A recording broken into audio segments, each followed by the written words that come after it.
Samouni, le Maroc assiège l'Algérie et le Polisario au sein de l'Union africaine.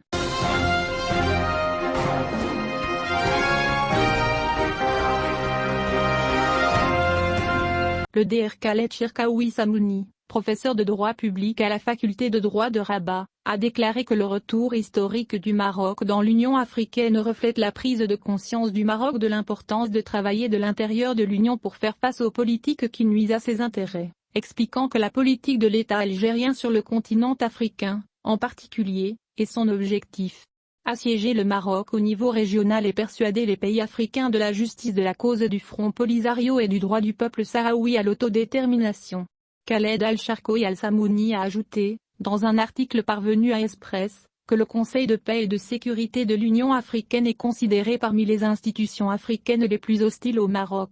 Maintenant, après son retour dans le giron de l'Union africaine, il est devenu difficile pour les opposants du Maroc de manœuvrer et de faire passer des projets de résolution hostiles à ses intérêts et à son intégrité territoriale. Ceci est le texte de l'article. Le 31 janvier 2017 a marqué un tournant dans l'histoire du pays avec le retour du Maroc dans l'Union africaine. C'était une bonne décision, elle a remporté des succès successifs. En 5 ans depuis le retour à cette organisation, le royaume est devenu un acteur majeur en son sein et une influence sur ses politiques et ses orientations. Après que le Maroc a quitté l'Organisation de l'Unité africaine, aujourd'hui l'Union africaine, en novembre 1984, en réponse à l'adhésion du Front Polisario, ou de la soi-disant République arabe sahraoui, en raison de l'absence de la condition d'une République arabe indépendante et État souverain, il a laissé son siège vacant depuis lors et jusqu'à la 27e session de l'Union africaine dans la capitale rwandaise Kigali en 2017. Lorsque le roi Mohamed V a adressé à ce sommet un message concernant la volonté du Maroc de revenir,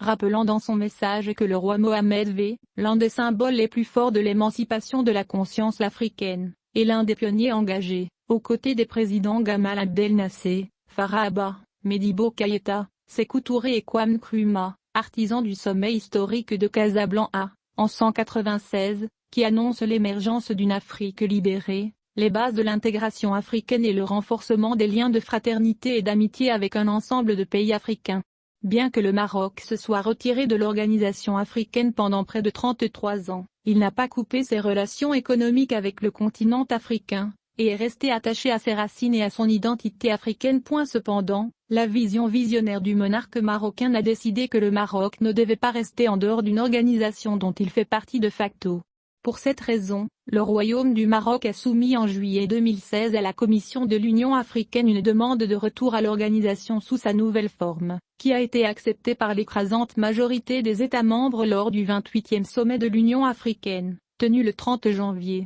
Et 31 dans la capitale éthiopienne, Addis Abeba. Ce retour historique traduit la prise de conscience par le Maroc de l'importance d'œuvrer au sein de l'Union africaine pour faire face aux politiques qui nuisent à ses intérêts, car la politique de l'État algérien sur le continent africain, notamment, vise à assiéger le Maroc au niveau régional, et à convaincre les Africains pays de la justice de la cause Polisario et du droit du peuple sahraoui à l'autodétermination. L'Algérie a également été en mesure, en coordination avec l'Afrique du Sud, d'influencer un certain nombre de pays de l'UE à devenir partie au conflit du Sahara marocain plus tôt, comme en témoigne la décision concernant la présidence mauritanienne de l'Union africaine en 2015 et la nomination de l'ancien président du Mozambique, Joachim Chissano, en tant qu'envoyé spécial pour le Sahara et sa demande de préparer des rapports sur le Sahara à la Commission de l'Union africaine et au Conseil de paix et de sécurité de l'Union africaine, qui était présidé par le ministre algérien des Affaires étrangères Ramtan Lamamra, sachant que ce conseil a été dirigé successivement par 3 personnalités algériennes, Said Janeh, Ramtan Lamamra et Ismaïl Chergui, et a été utilisé dans le seul but de servir les intérêts et l'agenda du régime algérien. Le retour du Maroc dans l'Union africaine peut être considéré comme une décision réussie pour plusieurs considérations politiques et économiques. De nombreux pays africains ont changé de position sur la question du Sahara, et des pays ont établi des consulats diplomatiques dans les villes d'El-Ayoun et de Dakhla dans les régions désertiques, en plus de la présence équilibrée du Maroc sur le continent africain et des relations fortes qu'il a avec de nombreux pays africains, ce qui l'a aidé à défendre ses intérêts et droits légitimes, et à affronter les manœuvres des opposants pour faire adopter à l'Union africaine le différend régional sur le Sahara, qui reste l'apanage exclusif des Nations Unies. Les accords économiques conclus par le Royaume avec un nombre important de pays du continent, qui couvraient divers domaines et secteurs vitaux, ont permis au Maroc d'étendre son influence économique et financière sur le continent et d'avoir une influence à travers ses investissements massifs en Afrique, et de lui permettre,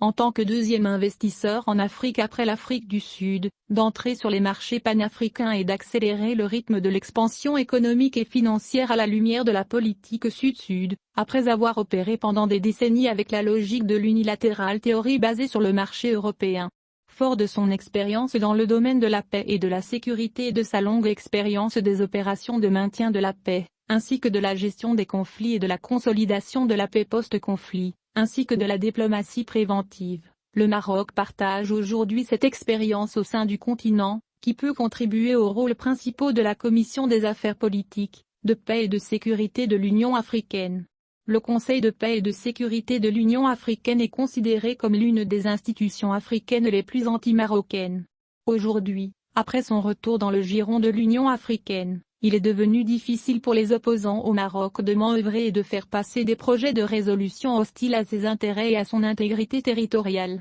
Au contraire, le Maroc réclame la réforme du Conseil de paix et de sécurité de l'Union africaine, notamment dans les domaines de la bonne gouvernance, de la diplomatie préventive, de la paix et de la stabilité. Il est essentiel que l'Afrique ait une vision claire et globale dans le domaine des opérations de sécurité et de stabilité.